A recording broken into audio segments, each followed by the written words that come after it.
Good afternoon, everyone, and welcome to our fourth webinar in our webinar series. This webinar is called The Battle Against Fraud, and this forms up, as I mentioned, our fourth webinar as part of our third annual Fraud Awareness Month. Just some housekeeping here. We are looking forward to taking questions during the session, so please look at the control panel on your right. There's a section there for you to type in your questions. Please go ahead and do so throughout the session, and we will take those. We'll take breaks and take those questions as they come in.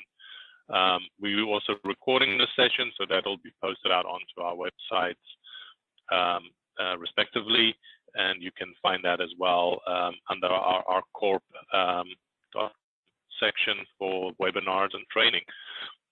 So with me today is Doug Nass hosting. I'm Cornelius Hatting, and with us, our honored guest today is Tony Ashe from Worldpay. So Tony, please introduce yourself and take this forward. Thank you. Thank you, Cornelius, Doug, and the ARC team, and to those of our audience in attendance. It's always a pleasure to work with you and support the fraud objectives that we have in our industry, as fraud is a very important component of accepting payments and delivering payments with integrity. So very, very pleased to be here with everybody. Today's topic, we're going to cover the fraud landscape, approximately the last 20 years, past, present, and future, how we can leverage some of the current tools and mechanisms and data sets that we have at our disposal now, and leverage them into the future as well too. Firstly, if I may, a little tidbit on Worldpay, so you can understand our background and give credence to our talking points as well too. We're 25 years in the payment space for the travel sector. We're the #1 global acquirer in the world at this point in time, #1 cross-border e-commerce. We have over 1,000 partners, 300 payment types, and we provide service to over 90 airlines at this time, access to 126 currencies, performing about 40 billion annual transactions a year, affecting $1.5 trillion in payment volume, movement, and fund settlement. So getting into the meat of our material here today, we want to start with the past a little bit, and many of our fraud experts know that we've been dealing with fraud and trying to counter it for quite a few years. When you roll the clocks back to the year 2000, our level of fraud was about $1.7 billion at that point in time, and in short order grew to $3 billion a year by the end of 2005. Only 13.5% of the U.S. adults experienced some form of fraud at that time. The early schemes were weight loss programs, identity theft, pyramid schemes, work at home, foreign lottery, encroachment, if you will, prize promotions, credit repair, so forth and so on. Quantities of compromised cards did not even make the ranking at that point in time. Latter part of that short period, 2005, credit cards started to become a payment source in these schemes in 37% of the cases. That then gave way to repurpose these valuable PAN numbers by the criminal markets and to then take advantage of those as well too. Looking at that first decade of our new millennial, years 2000 to 2010, the industry responds in an counterattack methodology here. We had fraud divisions within the brands that started to take shape, fraud-related data collection points, including blacklists way back then, became the asset to combat fraud, and in-house teams were being built and processes were being further established as well too. At that time as well, about halfway through that period, latter part, third-party commercial models started to evolve, and they brought forward skill sets to the problem, automation, quick data retrieval capabilities, wider set of data points as well too. And what is worthy to note in terms of our fraud, our payment specialist and fraud specialist, is that while early in this first decade of the new millennial, fraud was at a 3.2% ratio against revenue. And then through that 10-year time frame, you see that we curtailed it down to 90 basis points in the 10-year time frame. This obviously could not continue at that rate of 3.2. So the industry responded pretty adequately with tools, with resources, skill sets, commercial models, and such to have a very dramatic trim on the ratio of fraud losses against the revenue itself. 2010, with all that history behind us, witnesses the maturity of these criminal markets with neutral platforms that were posting card details, much like an eBay, an Amazon, a Shopify, if you will. And they facilitated payment, tracking of inventory, reconciling that inventory as well too. Fraud divisions took shape with very skilled, specific sets, maturing, assigned subject matter experts taking charge of various targeted objectives with rev share concepts as well too. Malware, ransomware, phishing best practices with tutorials were published on the dark web for sale, along with the purchase of these assets. And as a result, a very wealthy hierarchy of organized bosses emerges with lieutenants and mules that serve field level monetization. We've been dealing with that for quite a few years now in a number of different initiatives, but we witnessed mules take flight. They purchase these flights with compromised cards, and then they take and with clone cards, extract anywhere from $15,000 to $20,000 a day in loading up gift card values from various merchants throughout the cities, and then the funds roll up the chain. So we start to see a hierarchy develop, a maturity take place, perhaps some superstars start to rise out of that first 10 years, and they set the stage for the next 10 years to come. When you look at 2012 to 15, fraud doubled from 11 billion in losses to a total of 22 billion dollars as well too.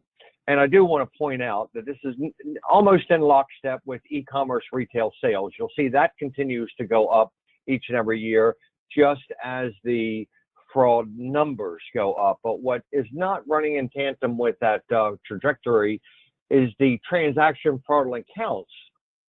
They went from 30 million in 2012 to 62 million by 2015. This is what our payment managers are dealing with, 117% increase in a 3-year time frame. And that takes place from the maturity of these criminal marketplaces. Malware becomes the infamous tool to inject enterprise level sites for massive records capture. And then highly skilled operators with very mature processes, sales sites, and a mastermind hierarchy gets well rooted amongst our criminal marketplaces. Credit card data takes first position as the collectible asset around this point in time.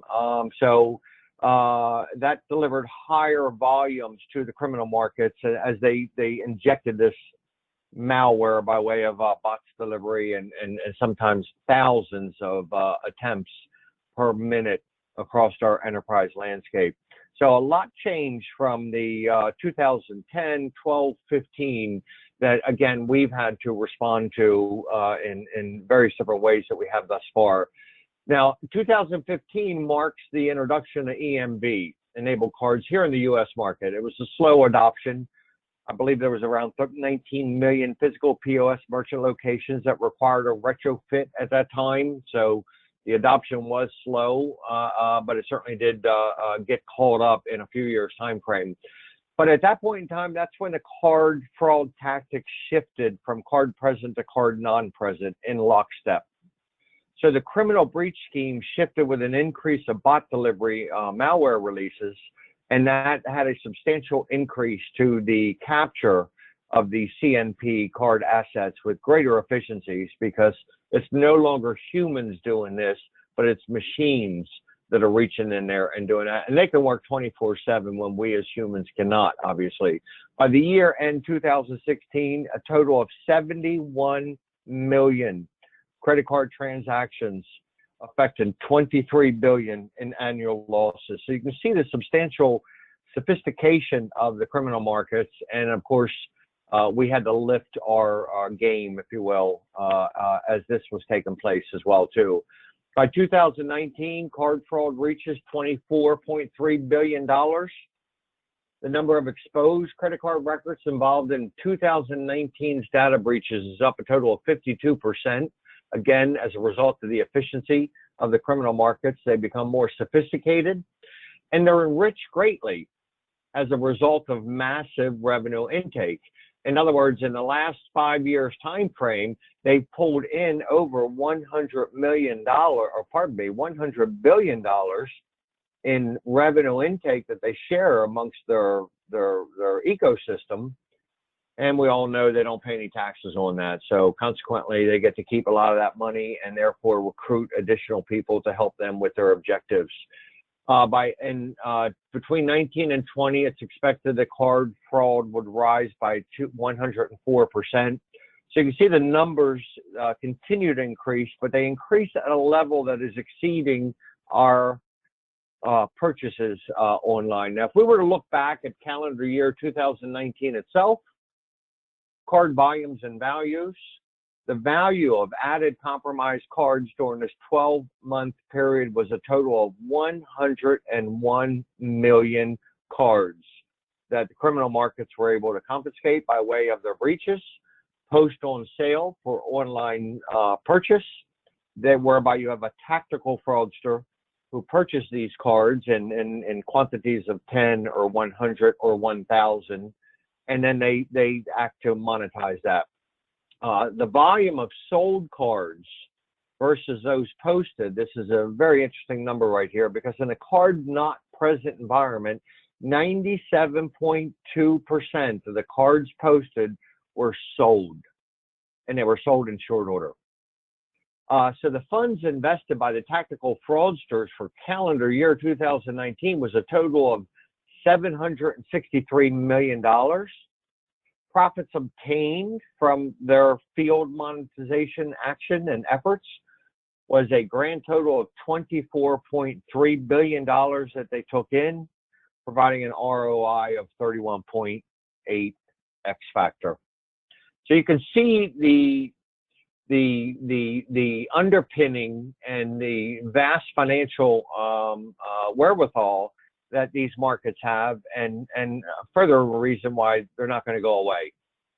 Now, as we turn the corner into 2020, when we look back at 19, we've had a total of 1,473 data breaches affecting nearly 175 million cards that were exposed, many of them quite rich with PII information in there as well, too. So we turn the corner in January 2020, we're looking at 15 billion exposed credentials being available for sale on the dark web. This is going to empower them even further. However, to date, not all these records are fully distributed amongst the criminal markets, nor they're circulated in our ecosystem.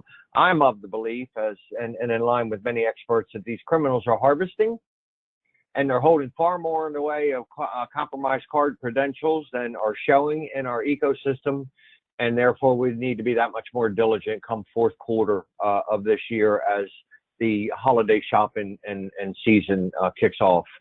But it's very interesting, if you look at the right side of this panel here, most of the malware injections in Q1 of 21 was delivered by way of encrypted connections.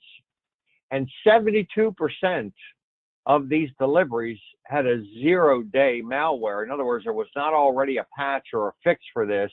It sends the community scrambling to get right on into patching this up, stopping the leakage, and going from there. But also, starting last year, rolling into this year of 2020 here, there's new models that have emerged amongst the criminal landscape. Ransom as a service, malware as a service. So these models are packaged up and they're sold to subject matter expert in this space. And what they do is they have access to these tools, these injection tools. In addition to that, they're gaining access without any money up front, as they are built with revenue share models. And in fact, at that wholesale level, these are all packaged up in blockchain smart contracts as well too, which trigger payments and the events as the events continue to occur. So here we have in usual form, the criminal markets stay on 1 or 1.5 steps, sometimes 2 steps ahead of our professional industry by utilizing blockchain smart contracts in the ransom as a service and the malware as a service models that they have. Here, in line with COVID-19, FBI reported a 400% rise in cybercrime. Our supply chains were attacked with a 430% rise in 2020 from that of 2019. So we enter 2020 with a heightened objective energy and successful capture of activities by way of the criminal marketplace. So the period of Tony, Tony, Tony, I just want to add there, and we start seeing that infiltrating the travel industry as well now. I mean, the recent hacks and ransomware requests earlier this year, hit the travel market. A couple of known names were hit with larger ransoms being paid out, and so yeah, it's becoming more and more common. Thank you, Cornelius. You're correct there. We've got some large U.S. names that have been hit with ransomware only in the last couple of weeks. And just last week, we had a large European name, OTA, that was hit with ransomware as well, too. So, yeah, they're very persistent. And they unfortunately, in our travel sector, which is a $1.3 trillion a year industry, they favor this industry as well too, furthering the reason why we've got to remain diligent in this capacity. Thank you for adding that. That's a very, very good point. When we look at the card markets during the period of COVID, what we'll see here is that the credit card data for CP cards, card presence, it declines amongst the preference of the criminal markets. So pre-COVID volumes from March 2020 are down nearly 75% as they turn out to be the less favorable means to monetize because a lot of the brick and mortars closed, a huge shift to e-commerce. And so a total of 41 million card present cards were put up for sale, which was a 41% decline from the 76 million cards second half of 19. Demand and prices for CP cards plunges. Now, coinciding with that, the credit card data for CNP card increases tremendously amongst the criminal markets because this is where all the activity is going on. There's about a 39% uptick in e-commerce traffic and purchases since COVID across the broader landscape. And of course, the criminal markets know that, and therefore it becomes the more favorable means of monetization.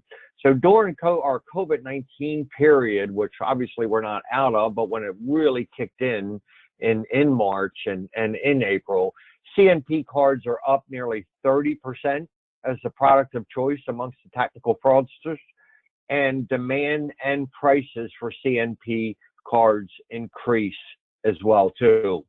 So therefore, card prices swap, and this is a very unusual dynamic right here in the history of tracking card profiles amongst the criminal marketplaces. March indicates the beginning of the rise of CNP card demand and prices. You'll see here in the red line that price per CNP card increases up to $15 a card versus only $10 in Q1, which represents a 50% increase in both card prices and demand. You'll also see in the blue line here that the card present credentials, if you will, have plunged from $17 average cost down to $10, which is a 42% decline. So here in March 2020 was the beginning of these lines converging and then swapping from there. And again, that's an indication of the interest of CNP versus CP during this period of COVID-19. Other things that have taken place here, this is just one example of many. I don't want to go too far down this rabbit hole, but we're witnessing an increase in cyber squatting scams as well too. So they're doing mock-up sites. Very interesting. And by the way, e-commerce transactions haven't increased 26% and during that window right there. And 20% of people surveyed tried online grocery shopping for the first time. So behavior is starting to change at the consumer level as well too. But a total of 5,104 lookalike scam sites were launched in 2019, capturing card details. 18.6 of these sites were also injecting malware at the same time you were on that site shopping and looking to make a purchase. I think it's very interesting when you look to the right here, they use the Google checkout to authenticate the form of payment versus a security lock or a Visa or MasterCard logo or anything of that nature. But you'll see that on some of these sites. March alone, March 2020, 450 Chinese-based e-commerce domains emerged, capitalizing on these elevated online sales, capturing card payment information from cardholders worldwide. This is only one case, but I thought it was interesting to share as more online e-commerce transactions are taking place and the criminals are mocking these sites to capture card details and such. So here in Q3, yeah, Tony. Yes, Tony. Yes, Cornelius. Sorry to interrupt you there. Yeah, not only is it duplicate sites or cloned sites that get people in. My mother-in-law actually encountered fraud on Amazon, where the product was listed on the Amazon site. The price was extremely low, and of course they can because you're buying the product on Amazon, they're sending through those credentials to the vendor, and that's how they would get that card information ultimately. So they even go on known sites and infiltrate it there, and another way that they will commit fraud in correct, very much so. They don't even have to go through the trouble of creating a clone. Yeah, and those that are in our audience and in our travel sector, they have witnessed themselves as well too, where an ad might be posted on a Facebook or on a Google ad, and you think you might be buying a flight from that particular brand, and when you click through it, you're on a cyber squatting lookalike site and trying to buy a ticket, giving up your credentials as well too. So we certainly know our audience deals with that frequently as well too in protecting their assets. So yeah, that's very interesting. And here now we are in Q3 of 2020, and we have a 52% of our global workforce with Internet of Things devices accessing corporate networks while they are connected to their lesser secure home networks. So we have a newfound threat going on to mobile security. These have emerged at tremendous speed as well too. We got more botnet surges taking place, hitting 500 government sites, and we have 151% increase in the number of attacks in the first half of 2020 compared to the same period of 2019. So I believe this is concerning to all of us with the global workers, the remote workers, as we all operate out of different environments now, but we are reaching into corporate sites, and respectfully, our home networks might not be as secure as the corporate site that we are working with. So obviously VPN connectivity is an important thing to consider for our remote workers, but we have a high vulnerability right here at this point in time. So let's make a transition into what the our payment managers can leverage. We want to talk a little bit about stronger security authentication, 3DS, as well too, the FIs and what they're doing. Fed Reserve Initiative, mobile wallets, virtual cards, and then, of course, our maturing commercial offerings that are getting better and better each and every year. But I do want to, let's look at this tile over here to the right-hand side. You'll see that while 19 was a record year for data breaches, 8.9 billion of cyber crime was prevented, with being 38% more than the same period before. So this is performed by white hat hackers, and it's expected as these skill sets come forward and are found in many models that these white hat hackers are projected to prevent another 55 billion in cybercrime for organizations worldwide over the next 5-year time frame. So I think it's important to re-highlight the adoption, and I want to give a view as to what's been taking place with SCA standards and the adoption of those, as well as the maturity of those as well too. 3DS 2 is a major step up from the previous version of 3DS 1. It has 10 times more data.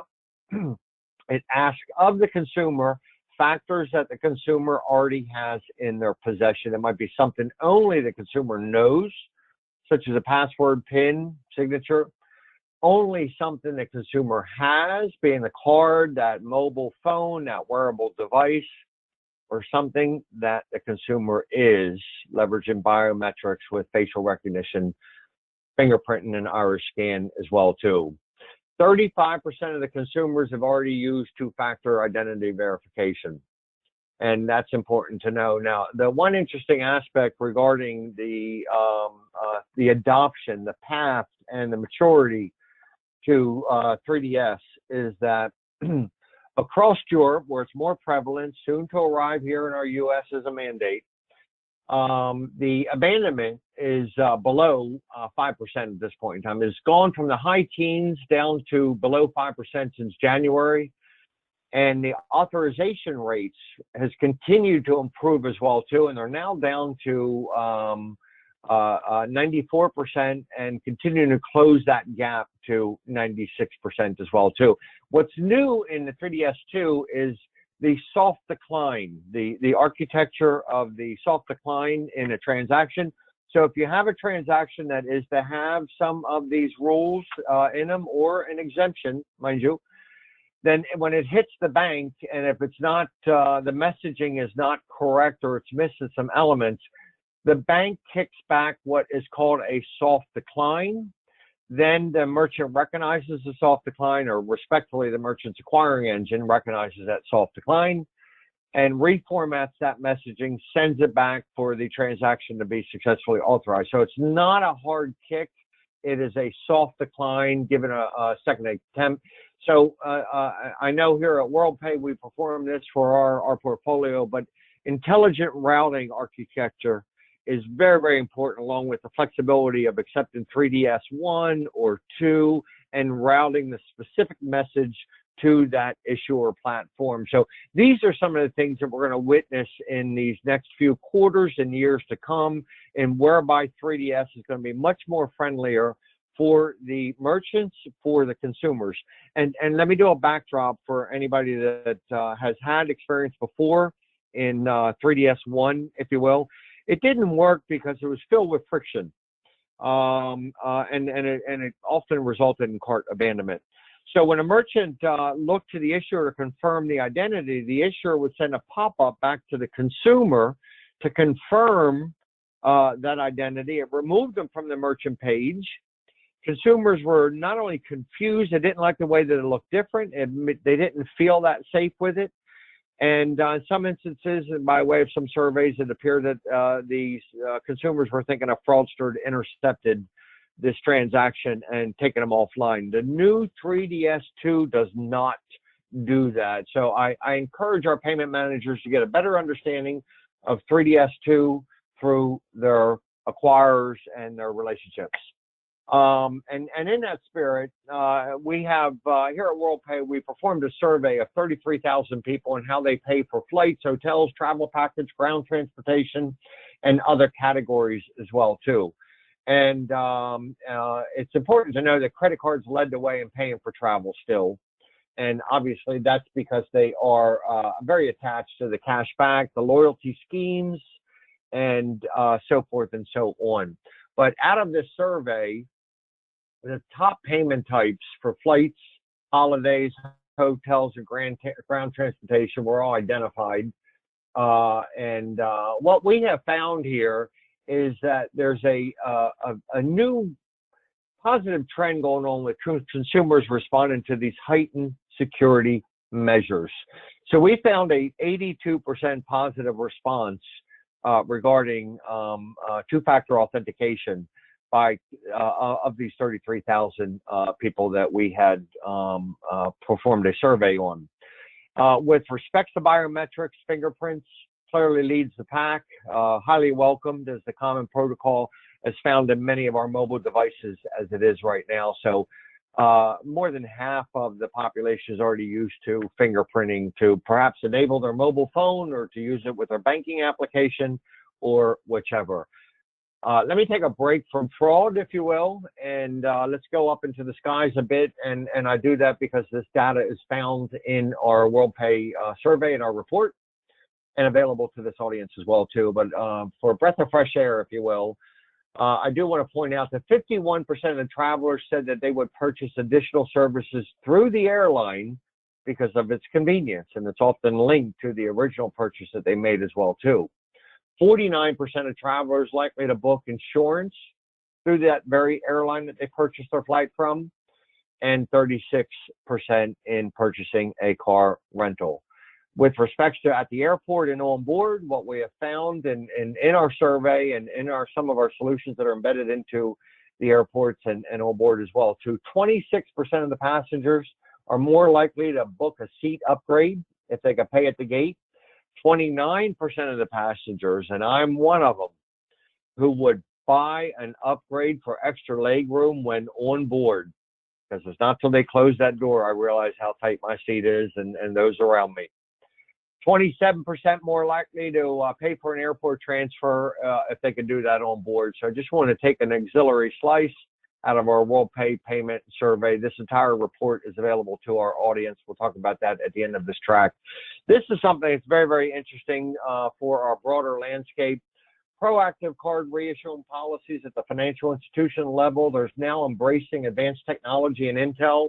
You'll see more than half the banks have built fusion centers or merged these fusion centers together in the last 18 months time frame, bringing cybersecurity units in with card monitoring, positioned side by side, substantial increase of staff. They're ingesting first alert data on compromised cards and from the dark web providers, and proactively reissuing accounts that are in a high risk position and tightening rules up as well too. So as of Q3, over 50% of the major U.S. bank issuers are now using dark web card exposure data in near real time for their mitigation efforts. This is going to help the entire community because this enables them to shorten that fraud mitigation life cycle down to potentially 48 hours or 24 hours from the current cycle that it is at this point in time. Also, Federal Reserve has got some initiatives going on here in 20 and 21, putting together a uniform fraud classification policy and standards across the payment industry. So they're introducing that here in 2020 into various models. They're going to do some more integration as we get into 20 and 2021 as well too.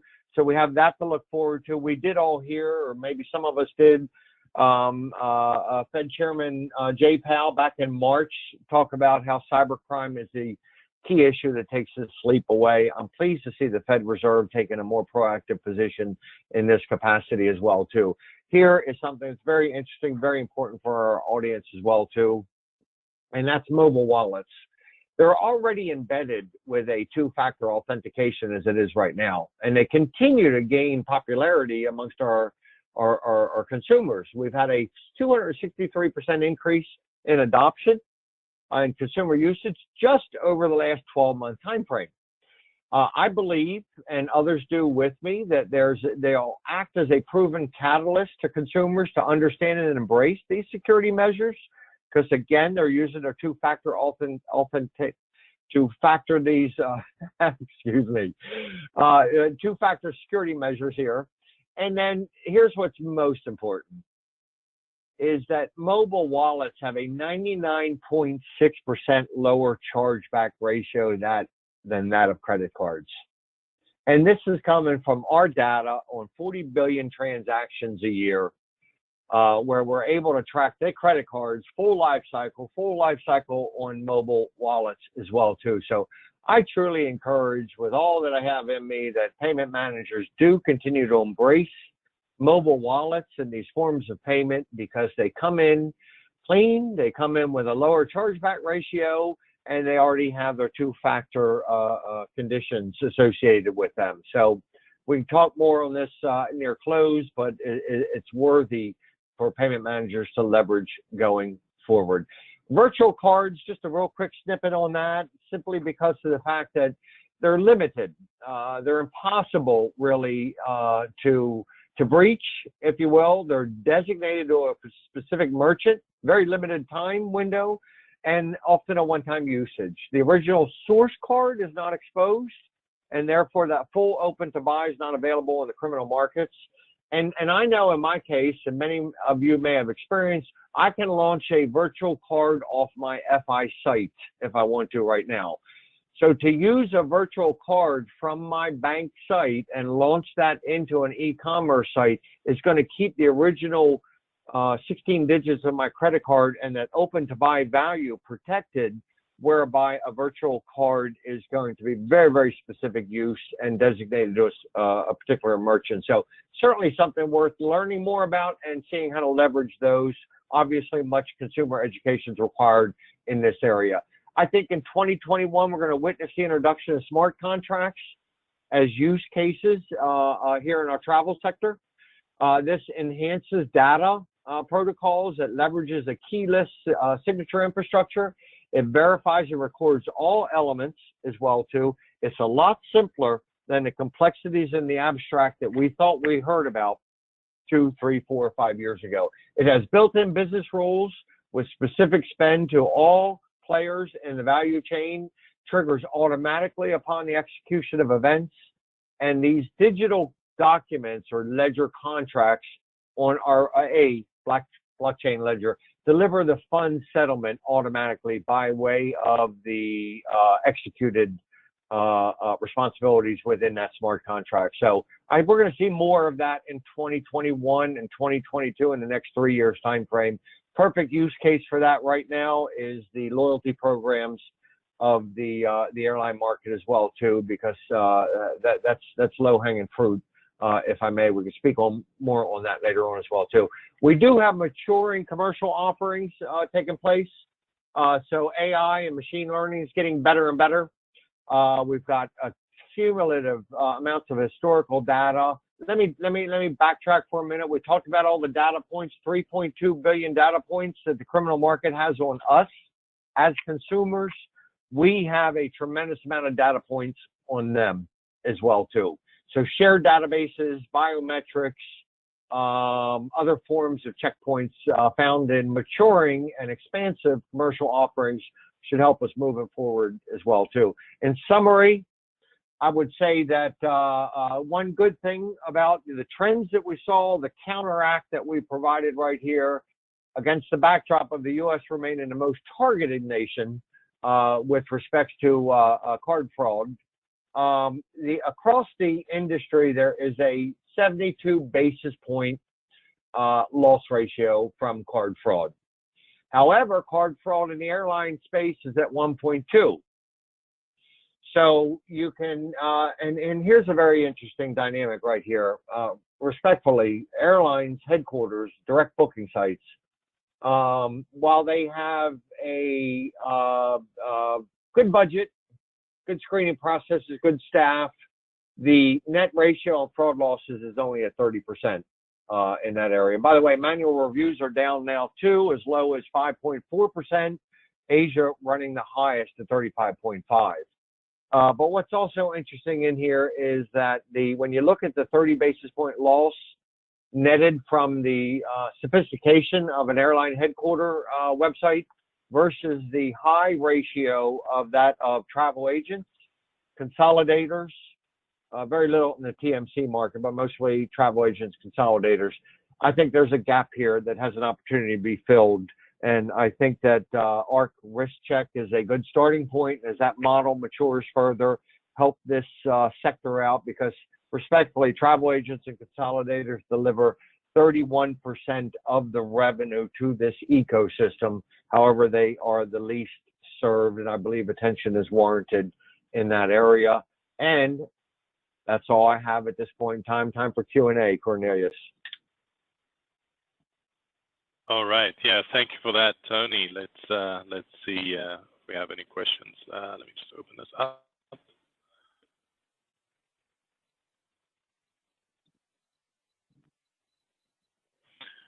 So I've got one question in. So if there's any other questions out there, please get them in. The first one is, Tony, can OTAs adapt dark web card exposure to detect card breaches?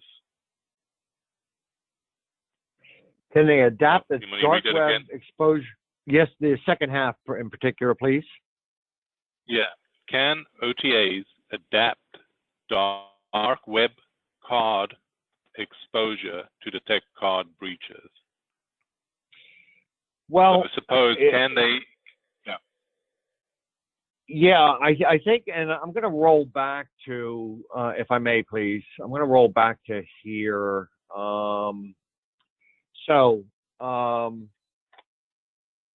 When you look at the information that's captured off of the dark web, or actually if we were even to roll back to here, right here. When you look at the information, this information is a substantial part of the PAN number, but not the full PAN number.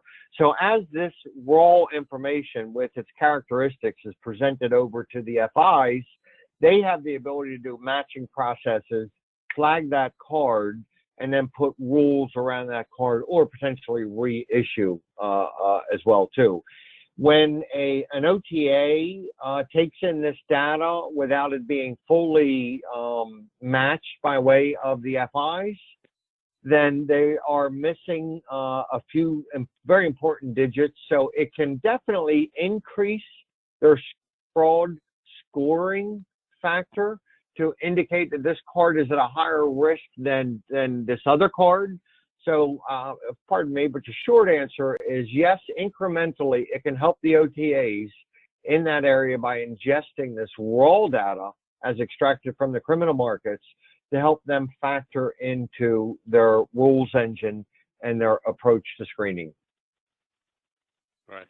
But yeah, so if they don't have the full insight on that data, the possibility of a great number of false positives could be there, correct?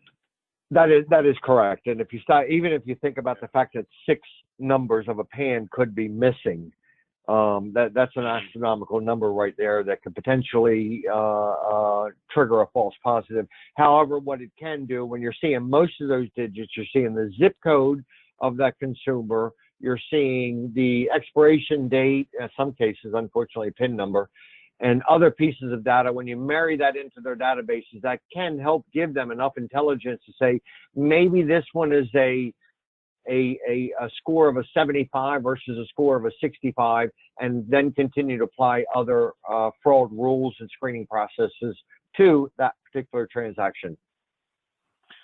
So are there any known, to add to this question, are there any known APIs or API Connect solutions available to the general public or general market out there that could link this data? Not at this point in time. How would people, in terms of it being free, if you will. I mean, obviously these are taking shape in commercial offerings, but in terms of it being free, no.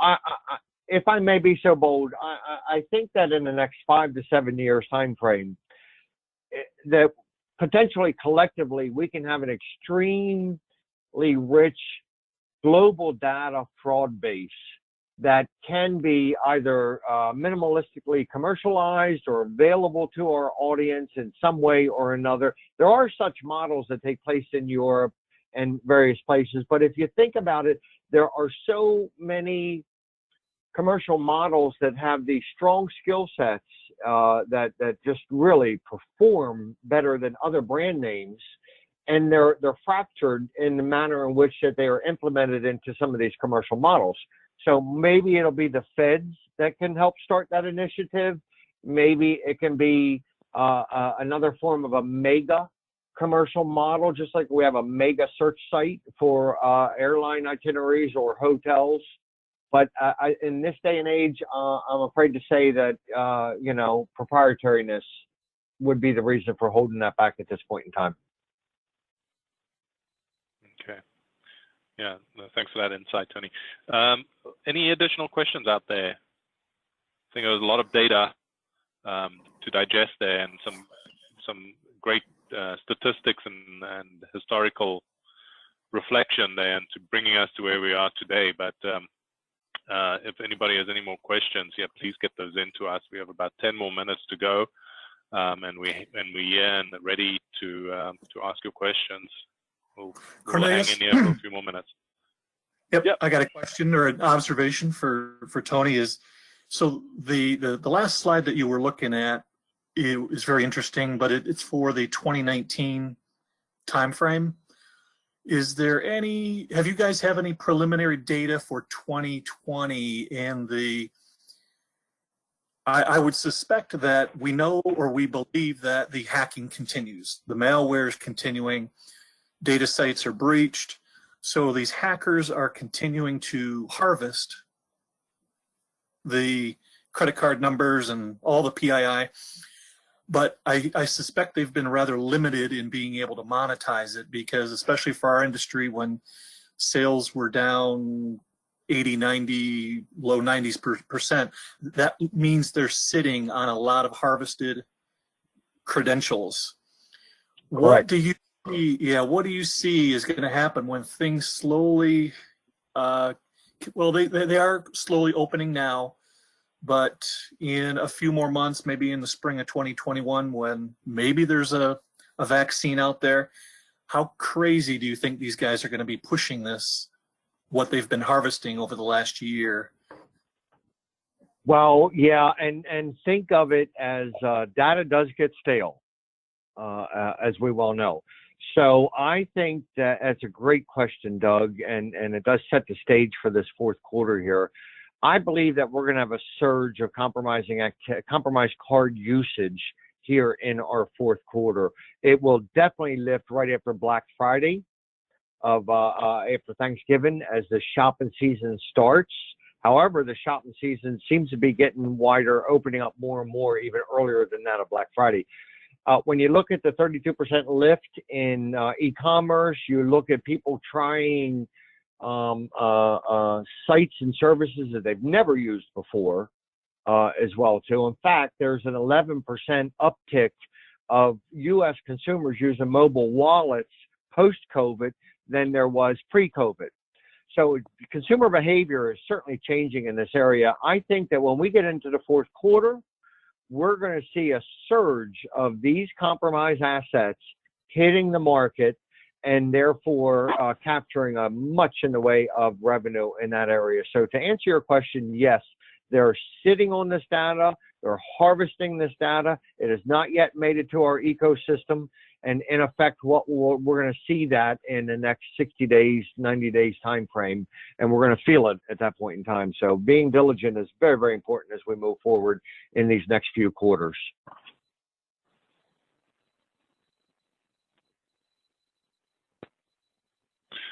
Yeah. No additional questions in, Tony, at the moment. Okay, well, I would like to there. Thank you, and I do want to add that anybody in the audience that wishes to have the Worldpay survey, Empower Your Payments reports, that's found here on the last page, or perhaps Doug and Cornelius and Judy, you can distribute that to the audience as well too. But it's a very insightful report as well too. But all in all, I believe that we need to continue with our collaboration of data sharing, best practices. I do recall I used to take place in a monthly call with Doug and the airline brands last year. That seems to have ceased, but that was a very insightful call that some of the brands could talk about the challenges they had or the common players that they were experiencing as well too. So collaboration, I think, is going to be very important to all of us going forward, because we hold this data close to our vest and try to serve only ourselves and our brand, mind you. Then in effect, it's really going to hurt the entire industry, because there's a tremendous amount of losses that are taking place on an annual basis.